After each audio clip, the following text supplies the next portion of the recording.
dans les mots. Why can't Jewish people marry outside religion? Ça prendrait un cours entier.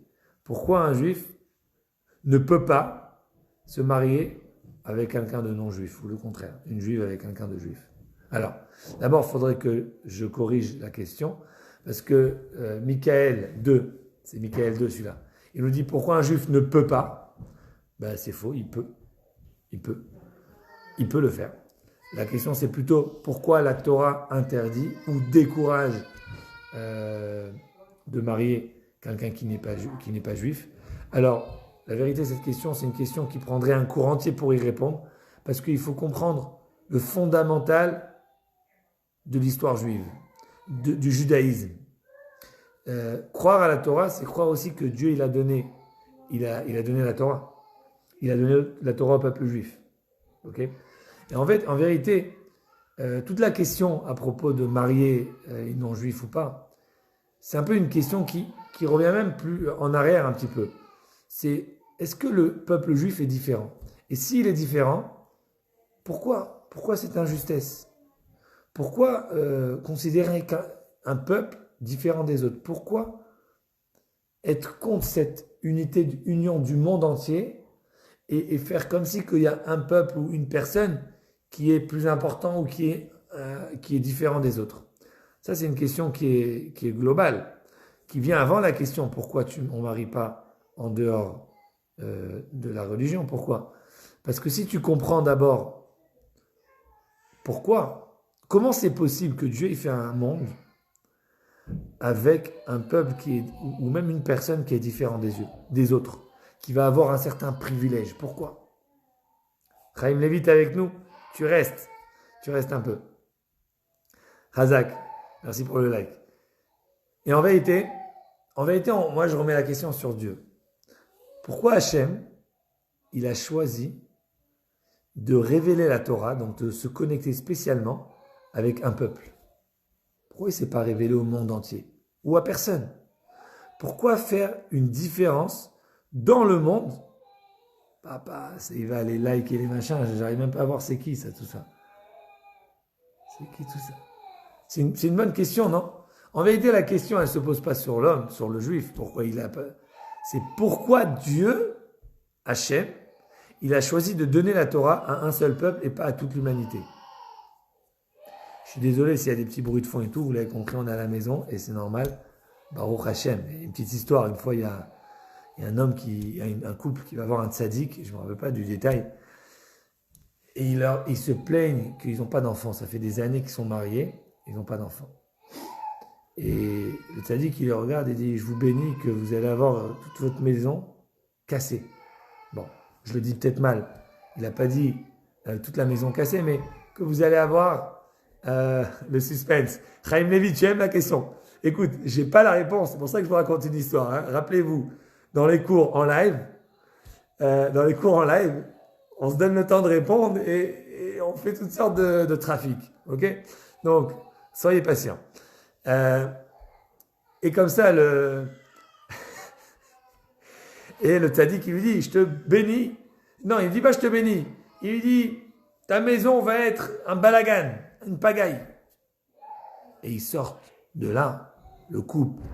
Ils ne comprennent pas, ils disent, il n'a peut-être pas mal compris la question. Et on a demandé une question. Bref, quelques mois, un an après, ils ont un enfant. Et ils sont tellement contents et tout. Ils disent, certainement, c'est la bénédiction du Rav. Mais on ne comprend pas encore sa bénédiction. Ça leur a pris, et moi je peux vous dire, par expérience quotidienne, ça leur a pris à peu près 18 mois, ou exactement 18 mois, pour voir que quand ce petit enfant qui était tout mignon dans son couverture là, il a commencé à poser les deux pattes par terre, il a commencé à marcher et à prendre les choses, et à même déplacer des chaises pour pouvoir grimper sur le piano parce qu'il y a un truc qu'on a caché au-dessus du piano. Et toi, tu entends le piano qui joue pour voir ton fils debout dessus à 2 doigts de se casser la figure. Tu comprends que la maison en pagaille, c'est une bénédiction. Et ils ont compris ça. Et je vous dis, hein, c'est ça. C'est ça la bénédiction. Alors revenons, pourquoi Dieu il a choisi? Mais est-ce que vous savez que c'est la paracha de la semaine? Dans la paracha de cette semaine, Le peuple juif, il est en Égypte. Et il sort d'Égypte. Il sort, bien sûr, la semaine prochaine. En fin de cette semaine, en vérité. Donc la paracha de Bo, à la fin de la paracha de Bo. Le peuple juif, il sort d'Égypte. Et Dieu, il dit, je vous sors d'Égypte pour vous donner la Torah. Mais est-ce que le peuple juif lui-même, il méritait vraiment de recevoir la Torah? En vérité, il ne méritait pas de recevoir la Torah. C'était un contrat que Dieu avait fait avec Abraham. Toute l'histoire du peuple juif remonte à Abraham. Abraham a 3 ans le jour où le monde entier, il va contre Dieu. Il va contre l'existence de Dieu. Il est idolâtre. Abraham risque sa vie pour croire en Dieu. Il risque sa vie pour servir Dieu. Et là, Dieu, il dit, c'est comme si Dieu dit, je cherchais un homme qui allait me comprendre. Et cet homme-là, c'est lui que je vais lui donner la mission de comprendre les autres. Pas de comprendre les autres, d'expliquer aux autres. C'est comme si Abraham, il devient l'ambassadeur d'Hachem pour représenter Dieu dans le monde. Et Dieu, il dit, voilà, il dit, pour faire ça, tu as besoin d'une énergie très spéciale. Dieu, à cette époque-là, on parle de 3300 ans, il savait déjà tout ce qui allait se passer. Il savait que la personne qui allait porter le flambeau et qui devrait faire cette mission de ramener la lumière dans le monde, il aura d'énormes oppositions. Et aucune force humaine ne lui permettra d'accomplir sa mission.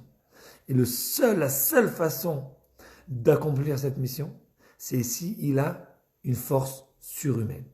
Une force surhumaine, c'est une étincelle divine, une âme qui provient d'une source complètement surnaturelle. Okay? C'est comme si Dieu, il crée un monde qui est naturel, mais il dit,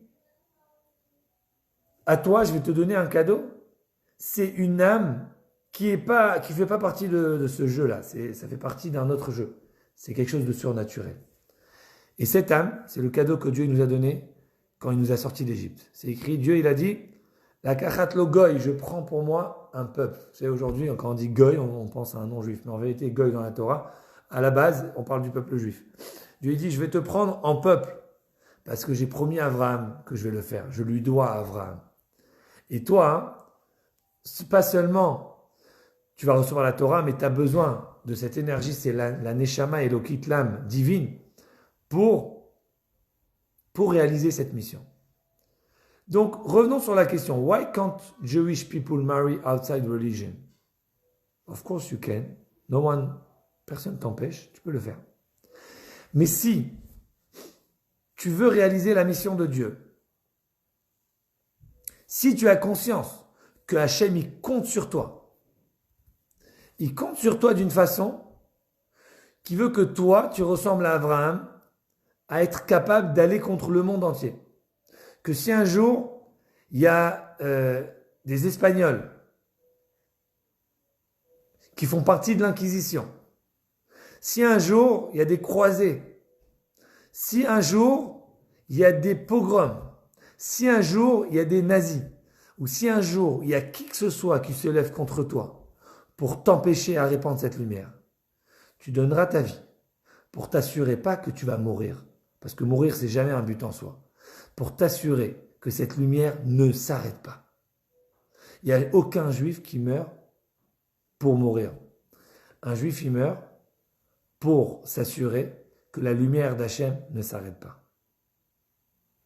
Et si tu as conscience de cette mission, et tu as conscience que ce cadeau, c'est une âme qui a été donnée au peuple juif. Pas parce que les autres, ils ne méritent pas, parce que les autres, ils ont tout ce qu'ils ont besoin, ils ont tout ce qu'il faut. Mais le peuple juif qui a cette mission très délicate, qu'on l'a vu à travers les générations, ils ont une force supplémentaire, parce que sans ça, ils ne peuvent pas survivre. C'est comme si tu donnes une bouteille d'oxygène à quelqu'un qui va faire de la plongée. Tu dis, mais pourquoi lui tu donnes une bouteille d'oxygène? Parce qu'il doit faire la plongée. C'est pas un privilège que je lui donne, au contraire. Toi, tu n'as pas à faire la plongée, toi. C'est mieux. Tu n'as ni besoin de la plongée, ni la bouteille. Lui, il a la plongée, il a un risque. Il va avoir, vous savez, il y a un midrash intéressant qui dit, pourquoi le mont Sinaï, il s'appelait Sinaï? Parce que Dieu, il a dit, le mot Sinaï veut dire haïr. Il dit le jour où le peuple juif il va recevoir la Torah, on risque d'avoir des gens qui vont les haïr. Donc, c'est comme se plonger dans l'océan, là, rentrer dans un danger. Et Dieu dit maintenant, avant de rentrer dans ce danger, laisse-moi quand même, excusez-moi, je me coiffe un peu. Voilà. Laisse-moi te donner cette énergie, cette Nefesh Elokim. Donc, on revient. Croire en Dieu, c'est une chose. Croire que Dieu, il a communiqué à l'homme, avec l'homme, à travers la Torah, c'est une autre chose. Croire que Dieu, il a communiqué avec le Har Sinaï en donnant, pas seulement la Torah, mais en donnant une âme spéciale au peuple juif qui vont lui permettre de réaliser la mission, les 613 lois qui sont dans la Torah, c'est aussi une autre chose. Et quand tu as compris tout ça, c'est plus une question de why can't marry outside religion. C'est pas ça. C'est veux-tu préserver cette force que Dieu t'a donnée? Si oui, alors il faut faire le programme que Dieu t'a donné. Et dans ce programme, Dieu dit, si tu te maries avec quelqu'un de non-juif,